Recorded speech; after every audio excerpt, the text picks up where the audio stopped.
I thought the concussion comments were way worse because of what all these players are dealing with CTE. But when he said to the fans that they should all get up and walk out, well, now you're taking money away from the owners' pockets. Concession stands and merchandise that they sell within the stadiums. Well, now the owner's like, oh, whoa, no, you can't say that. We have to do something today. And I honestly feel like, Ben, you won't even see this in the next week or two. Yeah, I think the point that they were trying to make was to make an immediate reaction to what Trump did. And yeah, I think I agree with you. I don't think we're going to see this next week. I think this was a 1 week thing to say, hey, Trump, this is where we stand, and this is how we feel, because you are starting to take money out of the pockets. And on kind of a side note here, Mark Cuban, he has said that the NFL is greedy, and they're going to continue with especially with the CT, especially with a lot of things that they either overlook or don't think about, that this fat pig can get too fat. And I think the NFL doesn't want that to happen any way, shape, or form. They don't want their money to be tarnished, obviously.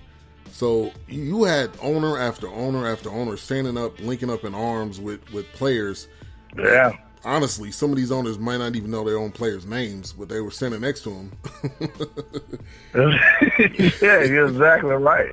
And I'm telling you, it's the money issue. The NFL, just look at the league in a whole. They don't care anything about social injustice or any type of uplifting gestures. Or if they would handle the domestic violence issue a lot better. Josh Brown wouldn't be able to beat his wife half to death when she would come out and say, I feel like a slave in my own home, and you only suspend this man for one game. Right. Ray Rice, we all saw what he did, just a couple of games. And now with Zeke Elliott, not even proven guilty as of yet, but they say they have all this concrete evidence on him that no one else seems to have. And he's automatically suspended 6 games. So to me, man, the NFL, from a policy standpoint, is full of crap. So that stuff that happened Sunday, while a lot of people applauded it, I was like, this is a bunch of BS. They don't mean it. Next week, you won't see anything about it. And to be completely honest, I'm tired of players kneeling. It was good. You got your point across. Now what you going to do next? And that's what I said in the post. Right. What's next? Kneeling, and yeah, you got the attention that you wanted. But what's the next step? How are you really going to make some changes? And kneeling or sitting down, that's not going to change any type of equality rights. You got to get out there and do something. Right. I think you have to, like you said, do things in the community that helps build up the community, that helps build up the people, because it has to be more than kneeling. But I would say this, I don't know if you've seen this today, which I was going to talk about this, is the DirecTV is giving out refunds on their Sunday ticket. And they're saying because of the protesting, the anthem, people are asking for refunds, and DirecTV is having to give back the money. So now we're starting to see, I think, a different side to this, and we're starting to see the money in the pockets starting to continue to, I think, diminish. And the NFL doesn't want to see that. Again, we still haven't seen Kaepernick sign. There's still a whole bunch of starters or backups that he should be on the team, which I still think is going to happen sooner or later. But I think the NFL is starting to realize, like, we have to do something more than just, and that's the reason why we had this display, basically this. Right. But I thought it was funny, these people kneeling, the people that said Kaepernick, what he's doing is wrong, but they were kneeling. So now they're starting to flip the script too. Yeah, it's just, man, I mean, these owners, even the commissioner, like early in the year when Trump said he was the main reason why Cap wasn't signed. Roger Goodell went on Mike and Mike the next day, and they asked him about it, and he was just basically saying, hey, he's entitled to his own opinion.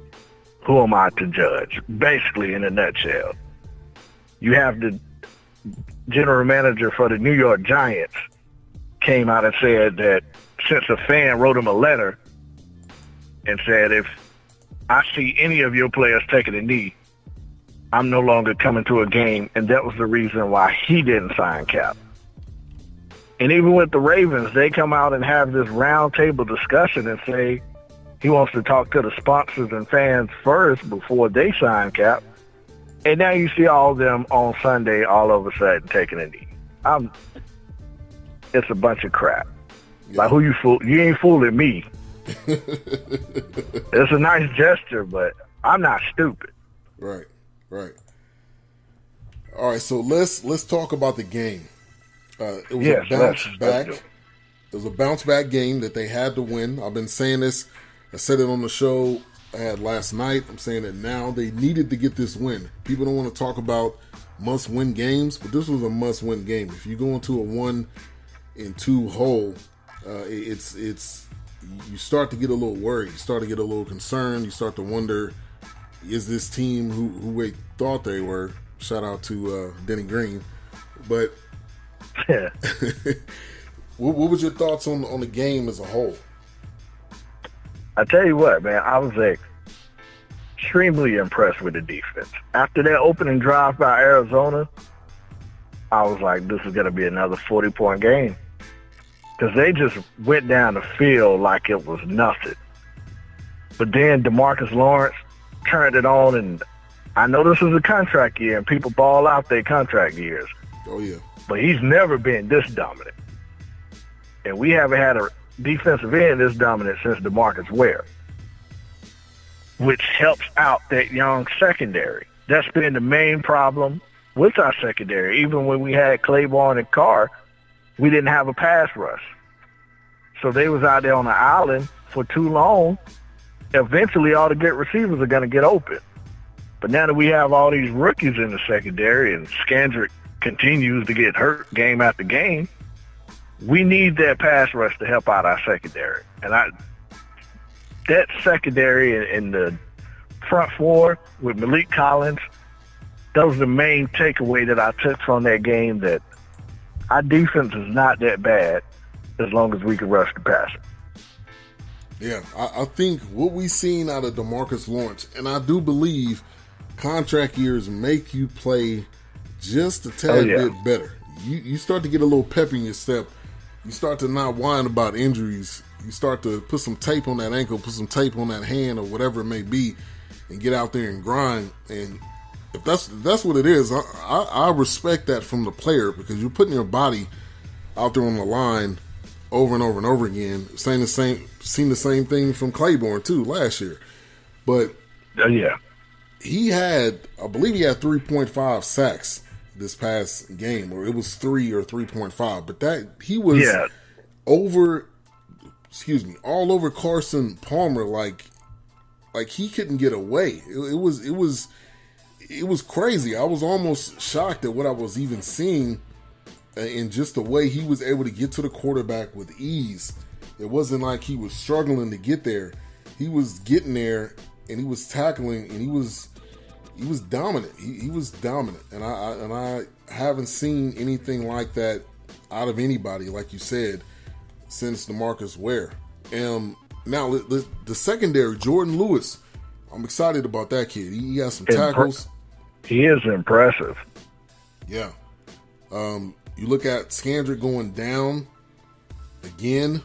You look at Nolan Carroll not playing. Jadobe Awuzie, who's supposed to be one of the highlights of this draft. He hasn't played. He's got a concussion as well.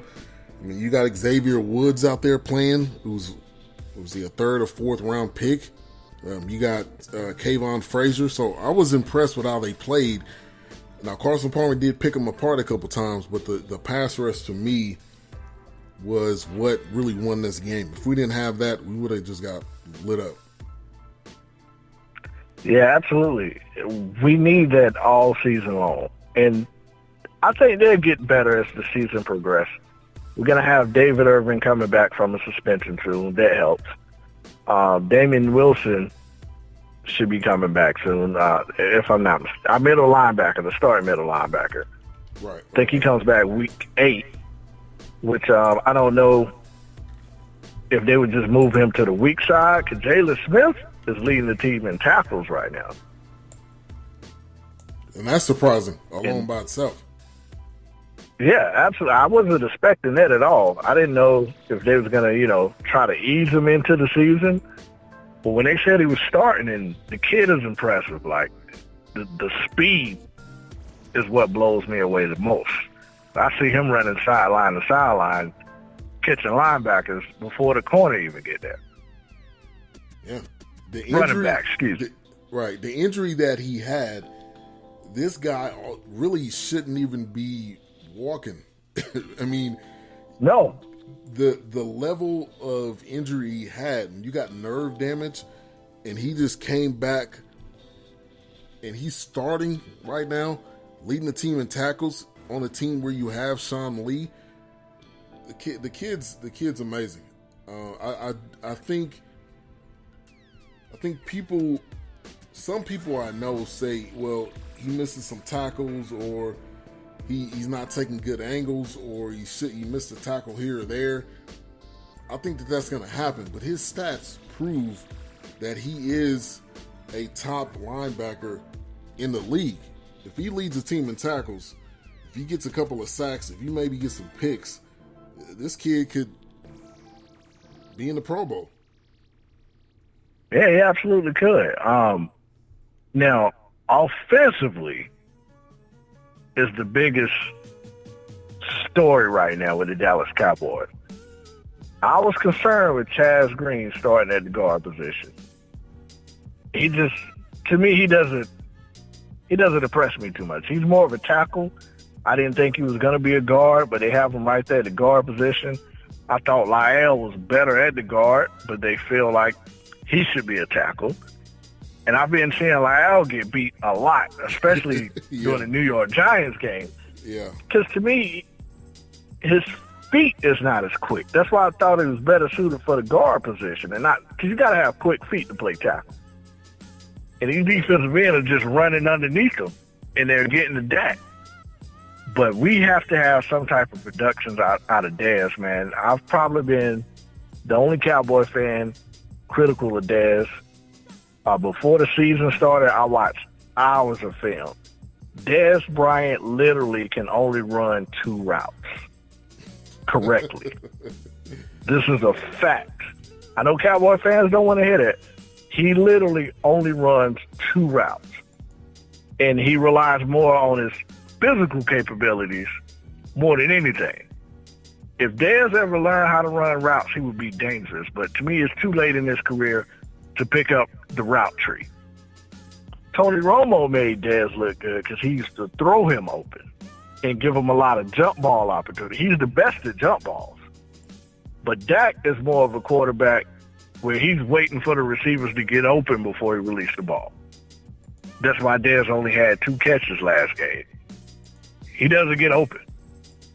Yeah. And that's going to be, to get to the next level, man, we need that. Right. We do. I think people say, why don't you move him around? Why don't you put him in a slot? Why don't you do all these different things? You can't. Maybe that's because he can't. He can't do it.